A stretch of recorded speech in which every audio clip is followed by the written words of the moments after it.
Assalamualaikum warahmatullahi wabarakatuh dan hai semua. Baiklah, pada hari ini kita akan sambung pembelajaran kita pada tajuk faktor-faktor yang mempengaruhi saiz populasi dalam suatu ekosistem. Pada pembelajaran yang lepas, saya telah menerangkan mengenai interaksi antara organisma. Contohnya seperti simbiosis iaitu mutualisme, parasitisme dan komensalisme serta mangsa-pemangsa dan juga persaingan. Pada hari ini kita sambung apakah faktor-faktor yang mempengaruhi saiz sesuatu populasi dalam suatu ekosistem. Antara faktor-faktor yang menyebabkan saiz populasi boleh berubah ialah serangan penyakit, kehadiran pemangsa, sumber makanan serta perubahan cuaca yang berlaku. Apakah serangan penyakit tersebut? Populasi haiwan dan tumbuhan menurun apabila diserang wabak penyakit. Sebagai contoh, penyakit selesema burung yang pernah menular suatu ketika dahulu di kawasan ternakan ayam dan penyakit mozek tembakau di ladang tembakau.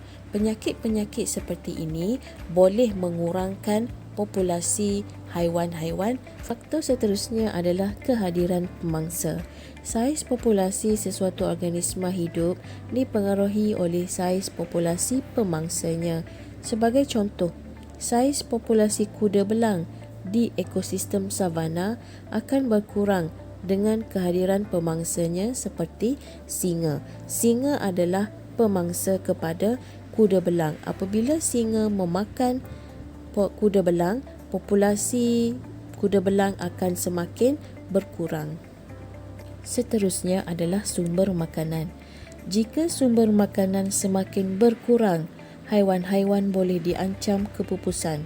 Sebagai contoh, panda bergantung pada pokok buluh sebagai sumber makanan utamanya. Penerokaan kawasan hutan telah menyebabkan sumber makanan dan habitat bagi panda musnah. Contoh lain pula ialah saiz populasi burung gagak di Malaysia semakin meningkat disebabkan sisa makanan di Malaysia yang terlalu banyak. Faktor bagi perubahan saiz populasi yang terakhir adalah perubahan cuaca.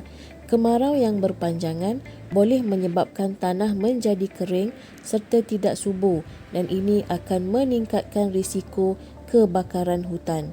Apabila musim panas yang berpanjangan, tanah akan menjadi terlalu kering dan kita tidak dapat membuat penanaman kerana tanah menjadi tidak subur. Suhu yang terlampau tinggi juga boleh menyebabkan berlakunya kebakaran hutan. Kesannya, populasi tumbuhan dan haiwan menurun kerana tidak ada lagi habitat untuk haiwan dan tumbuhan tinggal di dalam hutan.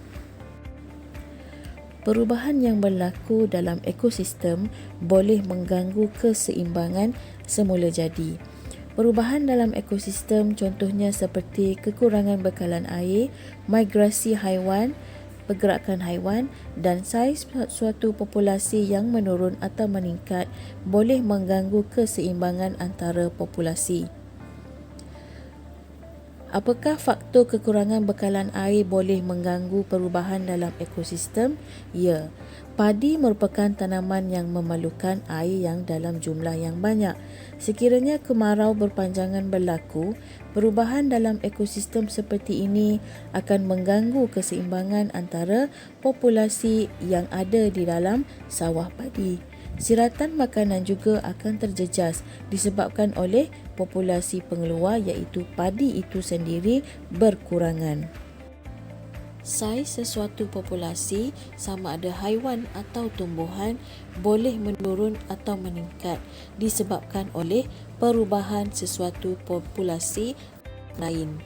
Sebagai contoh, kehadiran serangga perosak seperti kumbang dan ulat beluncas akan menyebabkan populasi tumbuhan menurun kerana serangga perosak, kumbang dan ulat beluncas akan memakan tumbuhan, maka populasi tumbuhan akan menurun. Contohnya seperti kejadian yang berlaku pada tahun 2015 di wilayah selatan Rusia di mana ianya telah diserang oleh belalang juta, suatu spesies belalang juta yang akan memusnahkan tanaman. Jadi akibatnya di sini, ladang jagung seluas 800 hektar telah musnah dalam masa beberapa jam sahaja disebabkan oleh kehadiran populasi belalang juta yang terlalu banyak. Ekosistem juga boleh berubah disebabkan oleh faktor migrasi haiwan. Migrasi haiwan ialah perpindahan haiwan dari satu tempat ke tempat yang lain akibat berlakunya perubahan musim. Sebagai contoh, bangau kendi akan berhijrah ke Kuala Gula, Perak dari bulan September hingga April pada setiap tahun. Kesannya, bilangan serangga seperti belalang, cengkerik, laba-laba, lalat dan cacing tanah akan semakin berkurang kerana ianya dimakan oleh burung-burung tersebut.